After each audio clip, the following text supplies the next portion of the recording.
Mga kaigsuonan, kinahanglan mangayo yung tagpasaylo sa Ginoo sa atong mga sala. Dili ta mo ingon nga wala man koy sala. Tikitang tanan makasasala tungod kay naka-inherit ta sa sala nila ni Adan ug ni Eva. Pero ang Ginoo nahigugma kaayo kanato. Basahon nako diri sa Titus 3, 4 ug 5. Apan gipadayag sa Dios nga atong manluluwas ang iyang kaluoy ug gugma. Giluwas kita niya kini dili tungod sa bisan unsang maayo nga atong nabuhat kundi tungod sa iyang kaluoy.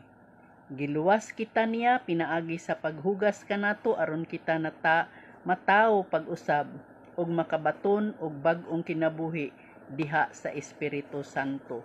So mao na ang gugma sa Ginoo sa atoa, iyatang gipakamatyan aron lang ta mabag-o. So kinahanglan mangayo gyud tagpasaylo, ato siyang dawaton ingon nga atong bugtong ug personal nga manluluwas sa atong kinabuhi. Walay laing Ginoo, siya lang, tungod kay siya ang nagpakamatay didto sa krus sa Kalbaryo.